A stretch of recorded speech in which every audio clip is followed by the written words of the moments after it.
श्री गणेशाय नमः। दोस्तों, आज की इस वीडियो में हम जानेंगे सकट चौथ 2026 में कब है। सकट चौथ यानी कि संकट को हरने वाली चतुर्थी। साल में 4 बड़ी चतुर्थी होती है, जिसमें से सकट चौथ भी एक होती है। अगले साल में सकट चौथ 6 जनवरी 2026 को मनाई जाएगी।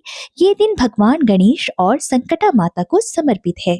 सुख, सौभाग्य, संतान और सफलता की कामना के लिए सकट चौथ का व्रत किया जाता है। इस व्रत को तिलकुटा चौथ, वक्रतुंडी चतुर्थी भी कहा जाता है। साल 2026 में सकट चौथ के पूजन मुहूर्त की बात करें तो हिंदू पंचांग के अनुसार माघ महीने के कृष्ण पक्ष की चतुर्थी यानी कि सकट चौथ की शुरुआत 6 जनवरी 2026 की सुबह 8:01 पर होगी और इसका समापन 7 जनवरी को सुबह 6:52 पर होगा। सकट चौथ की पूजा के लिए रात का शुभ मुहूर्त शाम 7:21 से रात 9:03 तक शुभ मुहूर्त रहेगा। सकट चौथ के व्रत में तिल का विशेष प्रयोग किया जाता है। इसका बहुत ही खास महत्व होता है। इसके बिना सकट चौथ की पूजा अधूरी मानी जाती है।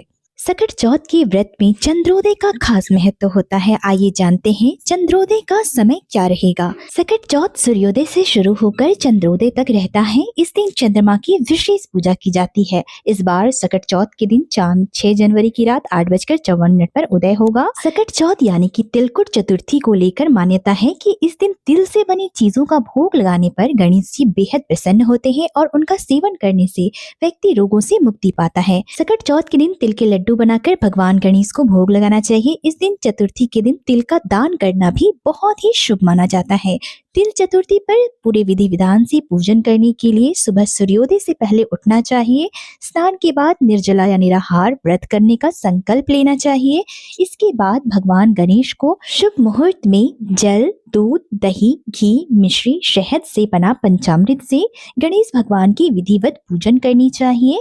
चंदन, अक्षत, फूल, दुर्वा, बिल्वपत्र, धतूरा, आंकड़े का फूल और अन्य सामग्रियां अर्पित करनी चाहिए। तिल गुड़ के लड्डू, मिठाई का भोग लगाएं। इस दिन कथा का पाठ करना चाहिए। शाम को चंद्रोदय के समय चंद्र को अर्घ्य देने के पश्चात पूजा में ओम सोम सोमाय नमः मंत्र का जाप करना चाहिए। इसके बाद ही आप अपने व्रत का पारण करें।